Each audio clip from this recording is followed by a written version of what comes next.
सल्लल्लाहु अलैहि व अला आलिहि व अस्हाबिहि व अज़वाजिहि व ज़ुर्रिय्यातिहि व बारक व सल्लम तस्लीमन कसीरन। अम्मा बाद, अऊज़ु बिल्लाहि मिनश शैतानिर रजीम। बिस्मिल्लाहिर रहमानिर रहीम। ऐनमा तकूनू युद्रिकुमुल मौत वलौ कुन्तुम फी बुरूजिन मुशय्यदा। सदक़ल्लाहुल अज़ीम। अल्लाहुम्मा सल्लि अला मुहम्मद व अला आलि मुहम्मद कमा सल्लैता अला इब्राहीम व अला आलि इब्राहीम इन्नका हमीदुम मजीद। अल्लाहुम्मा बारिक अला मुहम्मद व अला आलि मुहम्मद कमा बारकता अला इब्राहीम व अला आलि इब्राहीम इन्नका हमीदुम मजीद।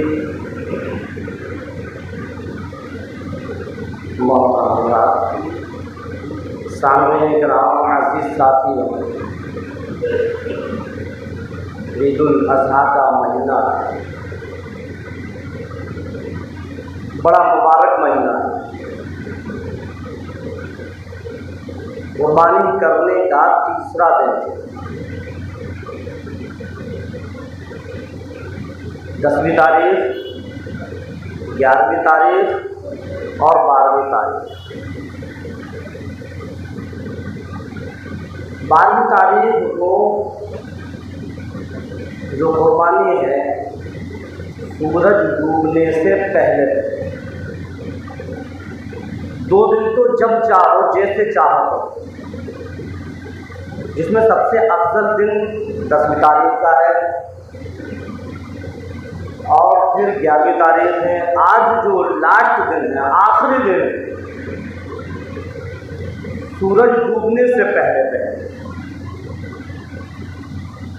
ये 3 दिन कुर्बानी के रहे, जिस पर जैसा इंतजाम हो। बताया था मैंने 10 तारीख को किसी का इंतज़ाम नहीं हो पाया, 11 तारीख को भी इंतज़ाम नहीं हुआ। अब 12वीं तारीख में कुर्बानी करे और उसका इंतज़ाम हुआ। जब वो कुर्बानी करने के लिए जानवर ले आया तो उसके दिल में ये बात ना हो कि मुझको सवाब कम मिले, नहीं, अल्लाह नियतों के साथ उसको उतना ही सवाब मिले जितना सवाब मिले। हाँ, जानवर होने के बावजूद, यानी 10वीं तारीख को हमारे पास जानवर है, लेकिन हमने सोचा कि तीसरे दिन करेंगे तो अब उसका सवाब कम। समझ में आई? जानवर अगर मौजूद है, फिर हमने उसको रोक लिया कि तीसरे दिन करेंगे, दूसरे दिन करेंगे, तो उसकी कुर्बानी हो जाएगी लेकिन उसका सवाब कम हो जाएगा। लेकिन अगर किसी के पास है ही नहीं और वो इंतज़ाम में लगा हुआ और फिर आखिरी दिन उसका इंतज़ाम हुआ, तो अब अपने दिल में ये मायूस, अपने दिल में ये ना सोचे, इस बात से मायूस ना हो कि मुझको सवाब कम मिलेगा, उसको पूरी कुर्बानी का सवाब मिलेगा। ये आखिरी दिन खूब दिल खोलकर हम कुर्बानी करें। और कुर्बानी ही नहीं बल्कि हर इबादत, हर अमल ये सोच कर किया जाए कि शायद ये मेरा आखिरी अमल है। न मालूम अगले साल किस किस को ये कुर्बानी करने का मौका मिले और किस किस को ये कुर्बानी करने का मौका ना मिले, कोई पता नहीं। इसी तरीके से अल्लाह के रसूल सरकार दो आलम सल्लल्लाहु अलैहि वसल्लम ने फरमाया कि जो हम नमाज पढ़ रहे, इस नमाज को भी आखिरी नमाज समझ कर पढ़ा जाए। कि कोई पता नहीं है कि अब इसके बाद हमको ये नमाज मिलेगी या नहीं मिलेगी, हम अब नमाज पढ़ सकते हैं या नहीं पढ़ सकते। और यूँ फरमाया मदनी करीम सल्लल्लाहु अलैहि वसल्लम ने कि एक सजदा करने के बाद दूसरे सजदे का भी इम्कान नहीं। हाँ, एक सजदा करने के बाद दूसरे सजदे का भी भरोसा नहीं कि हम दूसरा सजदा कर सकते हैं या नहीं।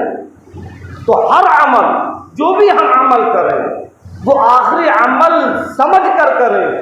और इंशाअल्लाह तुम इंशाअल्लाह अगर हम उसको आखिरी अमल समझ कर करेंगे तो फिर उसमें अल्लाह का खौफ हो, अल्लाह का डर होगा, रिज़ाए इलाही होगी, लिल्लाहियत होगी, और वो अमल गुरूर और घमंड और रियाकारी से दूर हो जाए अगर हम उसको आखिरी अमल समझ कर करें। इसलिए फरमाया कि जो भी अमल करो आखिरी अमल समझ कर करो। अल्लाह तबारक तआला ने ये जो जिंदगी दी है, कोई पता नहीं है इस जिंदगी का कि किसको कब तक ये जिंदगी मिलेगी। कोई दिन नहीं बतलाया, कोई टाइम नहीं बतलाया। अभी बचपना है, हम कह नहीं सकते कि ये बचपना इसका पूरा होगा या नहीं, जवानी आएगी या नहीं, बुढ़ापा आएगा या नहीं, कोई पता नहीं। और एक नहीं सैकड़ों वाक़यात ऐसे देखने को मिले, जमीन पर बच्चा आते ही खत्म। कोई बच्चा तो जमीन पर आता है, एक सांस दो सांस उसके अंदर आती है, और कोई बच्चा ऐसा जमीन पर आता है कि उसके अंदर सांस ही नहीं। जब तक वो अपने माँ के रहम के अंदर मौजूद था तो उसके अंदर सांसें मौजूद थी, लेकिन जब उसने जमीन पर आया, जब उसने अपना जमीन पर कदम रखा तो पता चला कि उसके अंदर सांस है ही नहीं। कुछ ऐसे भी बच्चे हैं जमीन पर आकर सांस आती है और घंटे दो घंटे के बाद खत्म। अल्लाह ने मौत के बारे में किसी को नहीं बतलाया कि मौत कब आएगी, ये तो अल्लाह को मालूम, अल्लाह के अलावा कोई नहीं जानता। और ये एक ऐसी चीज है कि इस चीज से कोई बच नहीं सकता। खुद परवरदिगार आलम कुरान पाक के अंदर फरमा रहा है, अन्नमा तकूनू युद्रिकुमुल मौत वलौ कुंतुम फी बुरूजिन मुशय्यदा। कहीं भी चले जाओ मौत से नहीं बच सकते, अगरचे तुम मजबूत किलों के अंदर भी बंद हो जाओ। अल्लाह ने जहां जिसका वक्त रखा है, अल्लाह ऐसे असबाब बनाता है कि खुद ब खुद वो बंदा खुद ब खुद वहीं चलकर चला जाता है जहां उसके मौत का वक्त आया। और सिर्फ इंसान ही नहीं बल्कि जानवरों के अंदर अल्लाह ने हर एक का वक्त रखा है कि किसको कहां किस वक्त खत्म होना। एक वाकया सुना कि एक शख्स जंगल के अंदर जा रहा, एक हाथी उसके पीछे पड़ा। उस हाथी से बचने के लिए वो आगे आगे दौड़ रहा है, हाथी उसके पीछे पीछे दौड़ रहा है। उसको कुछ ऐसा मकान मिला कि उसका दरवाजा तंग था, वो तो अंदर चला गया। जो हाथी था वो दरवाजे पर खड़ा रह गया, वो अंदर पहुंच ही नहीं पाया। अब वो डर की वजह से इधर उधर देख रहा है, तो उसने देखा क्या कि छत पर एक बिच्छू है, बड़ा खतरनाक बिच्छू, बड़ा जहरीला बिच्छू। अब वो और डर गया कि बाहर निकलूं तो ये हाथी खत्म कर देगा, और अंदर रहूं तो कहीं ऐसा ना हो कि बिच्छू मुझको डस ले और मैं खत्म हो जाऊं। अब हाथी उसको देखकर पूरी कोशिश में लगा हुआ है कि किसी तरीके से मैं इसको पकड़ूं, तो उसने अपनी सूंड बढ़ाई और सूंड को जैसे ही बढ़ाया तो वो सूंड उस बिच्छू के करीब पहुंची और उसकी सूंड में उस बिच्छू ने डंक मारा और इतना जहरीला बिच्छू था, डंक मारते ही हाथी वहीं के वहीं पछाड़ खाया, गिर गया, दरवाजे पर वहीं के वहीं बैठ गया। अब ये इंसान खड़ा हुआ, अब ये सोच रहा है पता नहीं ये सो गया या खत्म हो गया, क्या मामला है। डरते डरते उसने सोचा कि लाओ देखूं, इसके ऊपर से पाँव रखकर निकलूं। तो जैसे ही वो पाँव रखकर निकला तो उसका पाँव उसके अंदर फंस गया, यानी इतना जहरीला बिच्छू था कि उसको पानी पानी कर दिया हाथी। वो इंसान वहां से निकल कर चला गया। तो क्या पता चला कि वो बिच्छू जो था उस हाथी के लिए था और अल्लाह ने उस हाथी की मौत उस जगह रखी थी। ऐसे असबाब अल्लाह ने बनाए कि वो हाथी खुद ब खुद वहां पहुंच गए। तो ये इंसान के लिए ही नहीं कि इंसान को अल्लाह ने एक वक्त मुकर्रर किया हो, बल्कि अल्लाह ने जानवरों के लिए भी एक वक्त मुकर्रर किया है। और यूं फरमाया परवरदिगार आलम ने अन्नमा तकूनु युद्रिकुमुल मौत वलौ कुंतुम फी बुरूजिन मुशय्यदा, कहीं भी चले जाओ मौत से नहीं बच सकते,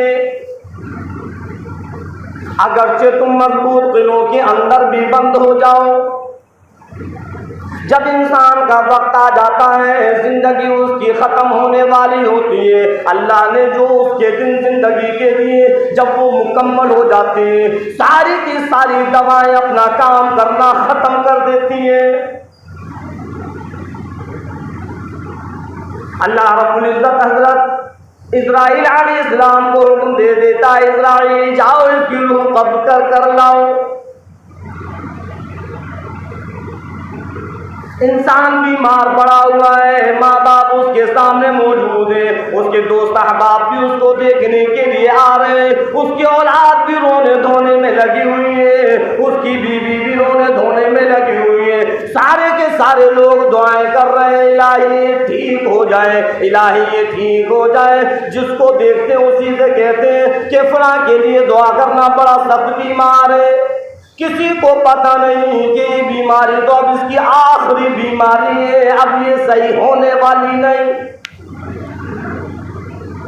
इसी बीमारी के अंदर अल्लाह तबारक तआला ने इसके दिन मुकम्मल कर दिए। लोग दुआओं में लगे हुए, परवरदिगार आलम हज़रत इस्राइल अलैहिस्सलाम से कहता है, इस्राइल जाओ इसकी रूह कब्ज कर लो। किसी को क्या पता कि अब ये सही होगा या नहीं।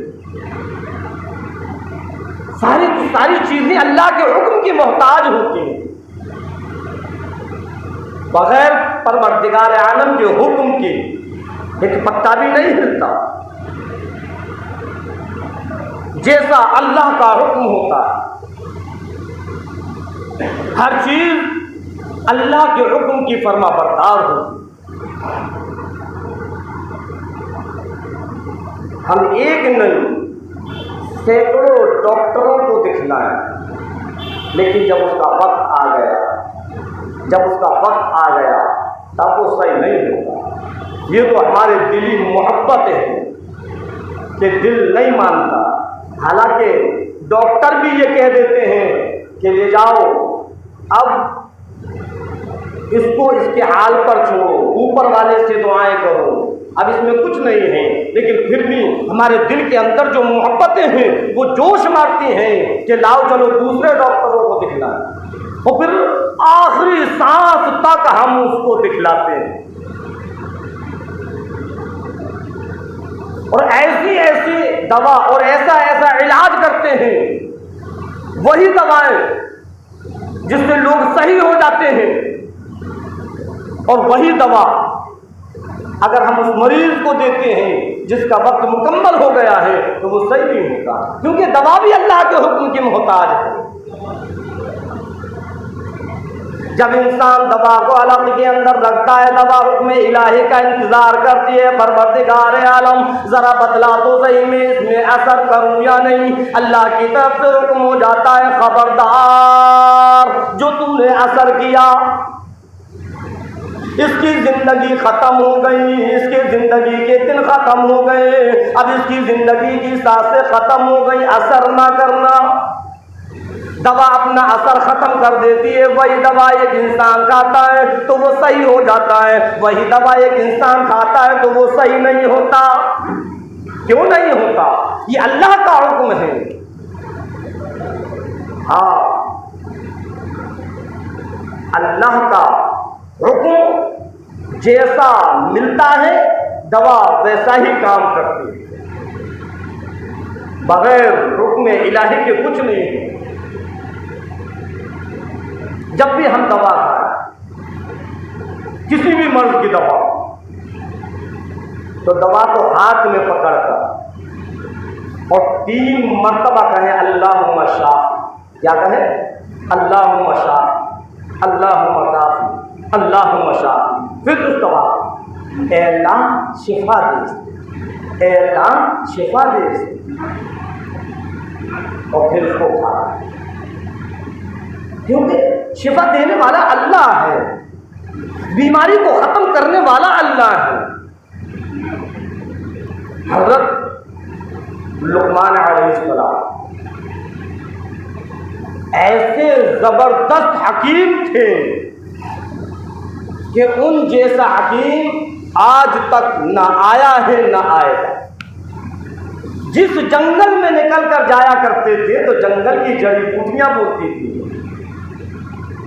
ऐ लुक़मान मैं इस काम आती हूँ, ऐ लुक़मान मैं इस काम आती हूँ, ऐ लुक़मान मैं इस काम आती हूँ। और वो उस जड़ी बूटी को पकड़ लिया करते थे।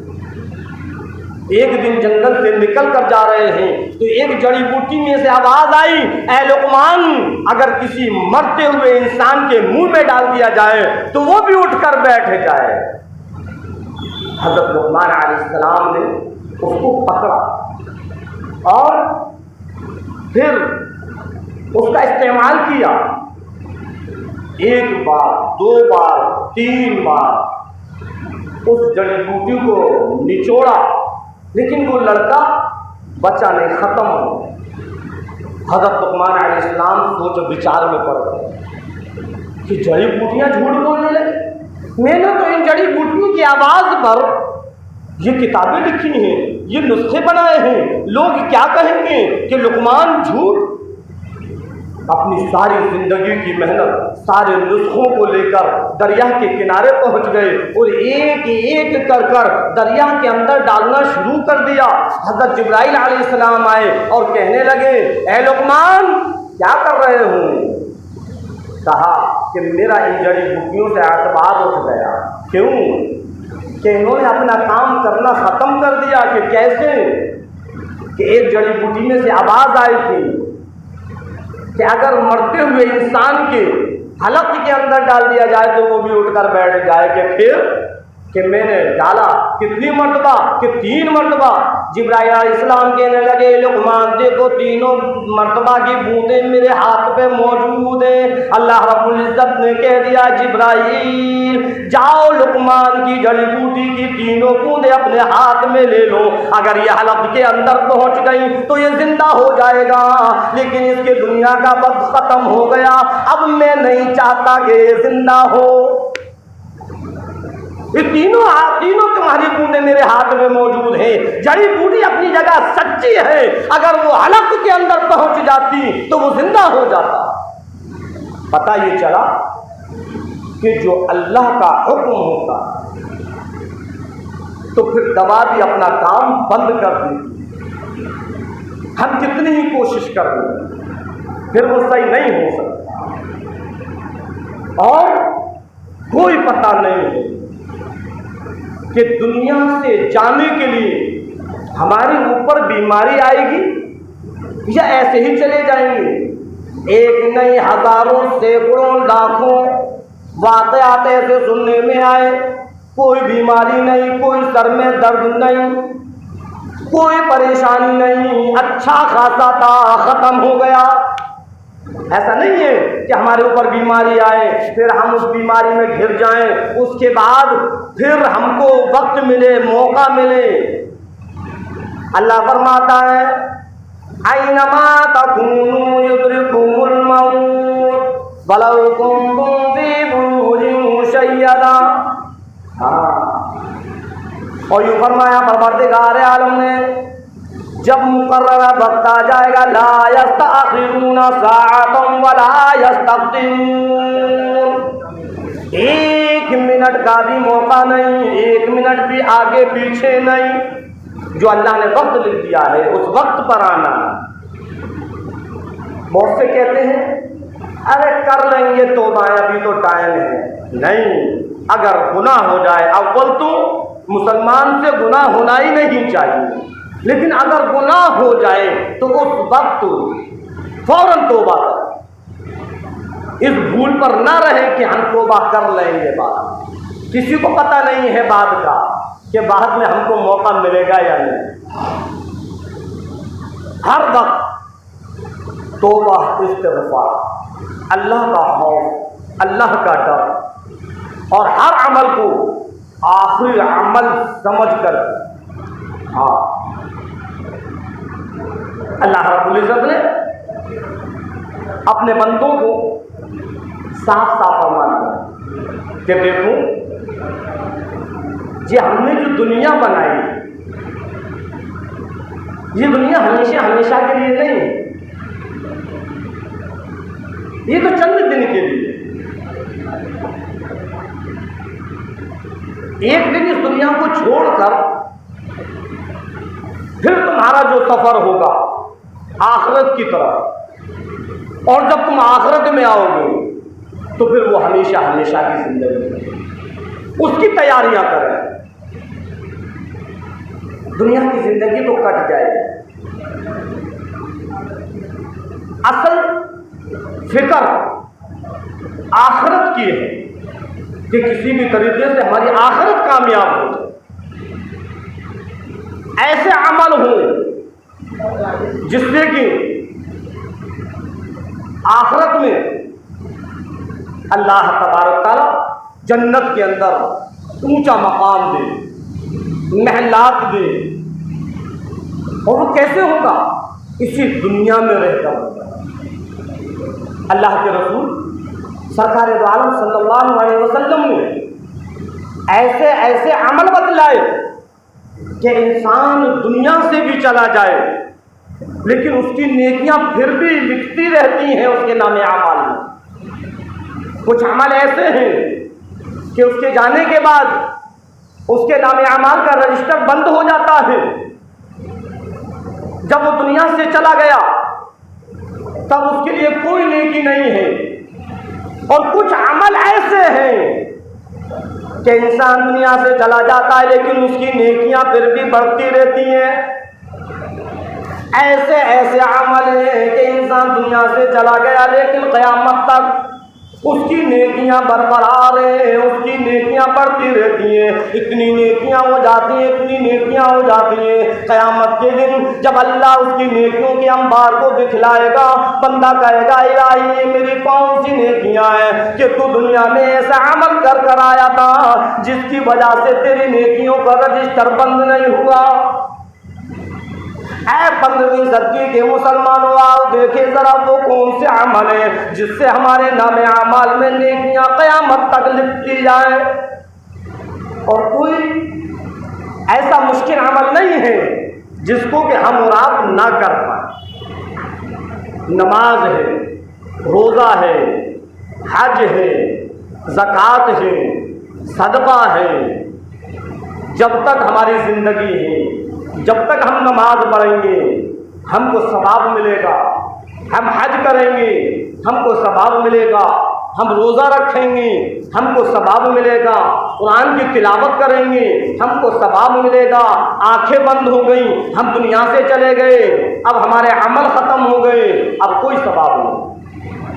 लेकिन कुछ अमल ऐसे हैं आंखें बंद होने के बाद, दुनिया से चले जाने के बाद भी सवाब मौजूद है। फरिश्ते हमारे सवाब को लिखते रहेंगे, जब तक क़यामत नहीं तब तक वो सवाब लिखते रहेंगे। क़यामत तक सवाब मिलेगा।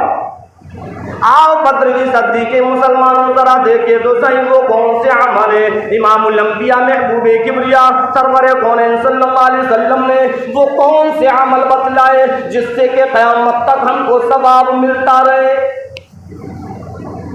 इरशाद फरमाया मदनी करीम सल्लल्लाहु अलैहि वसल्लम ने कि अल्लाह ने जो दौलत दी है, अल्लाह ने जो तुमको माल दिया है, अल्लाह ने जो तुमको रुपया पैसा दिया है, अगर इस दौलत में से किसी मस्जिद को बनवा दोगे, मस्जिद के अंदर अगर तुम हिस्सा ले लोगे, जब तक वो मस्जिद रहेगी, जब तक उसमें लोग नमाज पढ़ेंगे, तुम दुनिया से चले गए, तुमको सवाब मिलता रहेगा।